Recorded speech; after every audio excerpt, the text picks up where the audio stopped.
You better be nice this holiday season, or the boogeyman is gonna get you. This is Vahography. I'm Vahagan, your worst Nikon nightmare. Rock and roll. Crimson and clover, over and over. Crimson and clover.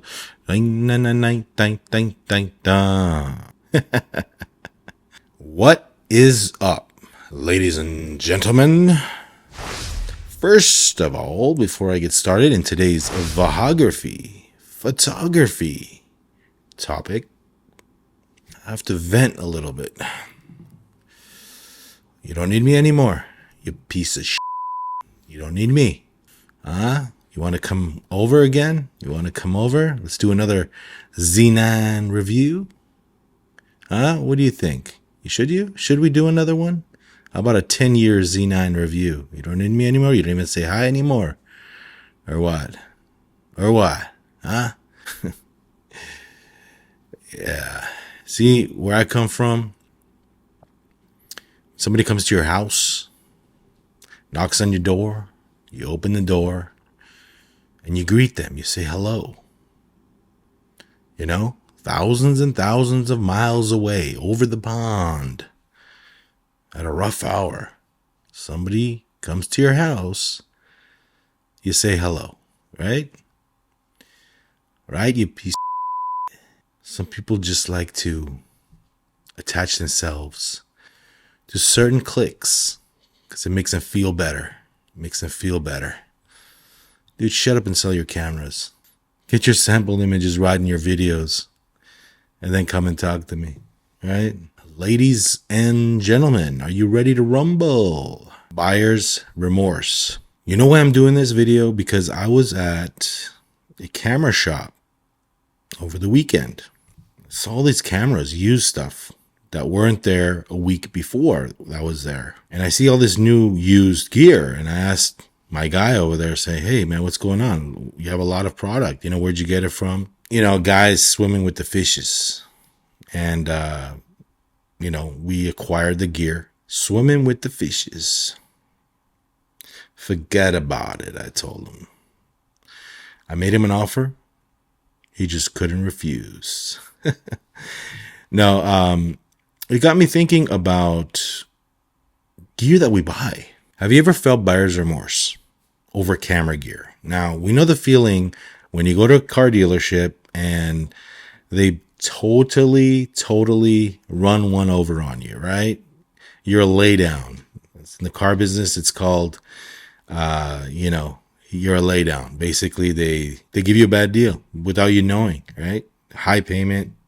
And then the next day, they put you together, it's called. In the car business, ask any salesman, and you tell them, don't put me together. We used to use that in the business, don't put me together. So if they put you together, the next day you wake up and you have remorse. You have buyer's remorse. You go, damn.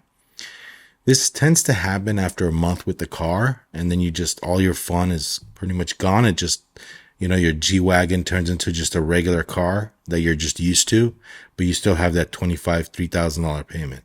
So it's buyer's remorse. Have you ever felt that with camera equipment?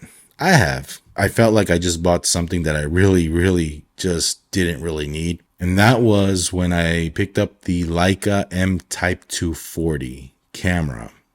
$99, $99, $95. Body only. I was a sucker. I was sold, Bought the Leica, brand new in the box, brought it home, took a few pictures with it. The next day I was feeling buyer's remorse. Thing with Leica is that you cannot just wrap it up and take it back and return it. Either they're going to charge you with a very ridiculous restocking fee because, it's Leica, you've used it, it's a used product, or they're not going to take it back at all. Return policy. There's no return policy. The retailer that I'm talking about, maybe things have changed. This was about a decade. When did that camera come out? Anyway, 2013, something like that, 2012. So I had buyer's remorse. The reason why I had buyer's remorse, money, It was a lot of money, but also I took a few pictures with it. And at the time I was rocking trying to think. At the time I was rocking my DSLRs, and the new Sony A7R had just dropped, I think. Right. And I took pictures with the Leica. You get all into the hype. I remember that camera was a 24 megapixel mirrorless camera, the Type 240. And I really didn't see anything really mind blowing with the images.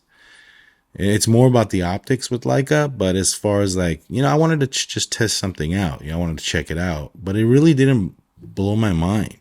And I was getting similar results with the Sony at the time. So I was like, hey, man, I had buyer's remorse. I had to sell that camera at a loss.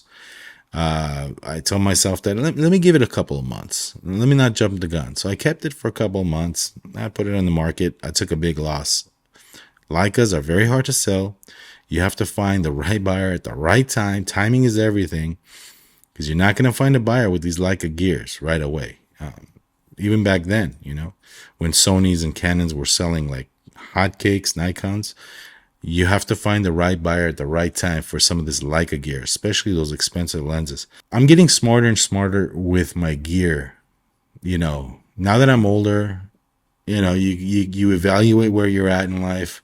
Still a working professional, but I'm very, very cautious of what I buy these days.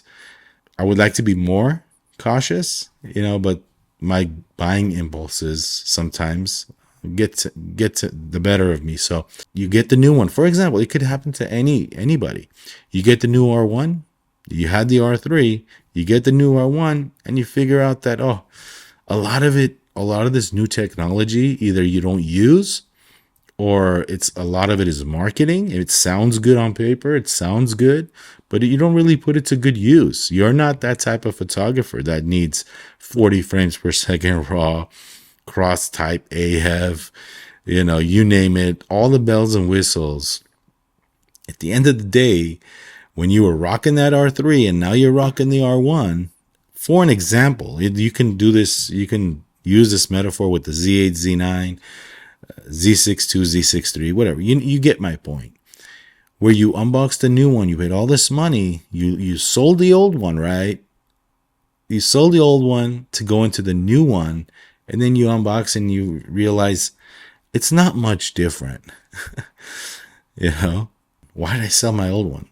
I lost money on the taxes, the resale value, especially when you trade in.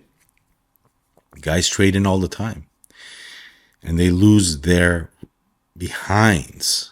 The store is not going to pay you as much.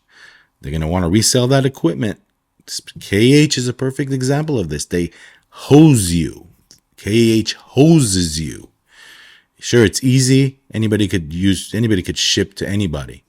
Oh, I just have to ship it. KH is easy, but they freaking hose you when it comes to gear and buying your gear.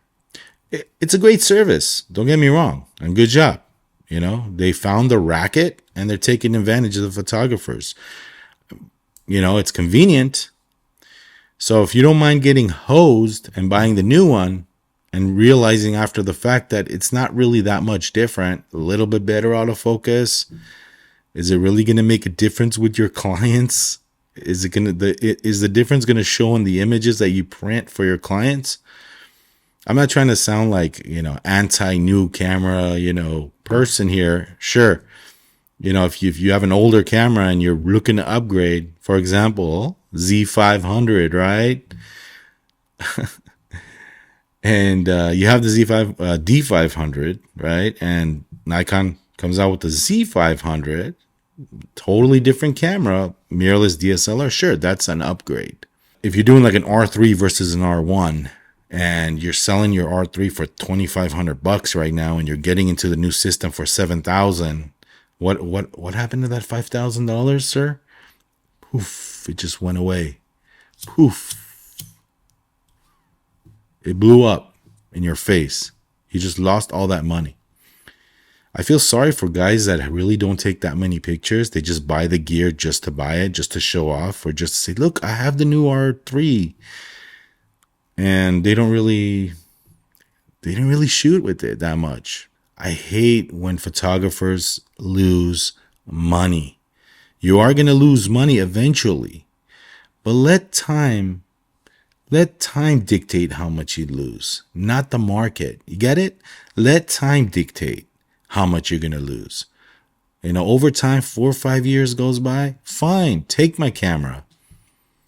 But that's 5 years of usage, not a year and then, the new one comes out and I take a $4,000 hit, or a year or two, So be smart, be selective, think wisely about your next purchase, especially if you're a working pro, because cameras and lenses, guys, there's so much to buy, but do you really need everything that you're buying? Do you really use everything that you buy?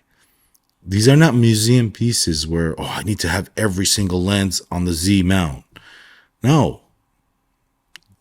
They're not museum pieces. They depreciate like crazy. Leave it in the comments. Have you ever had camera buyer remorse?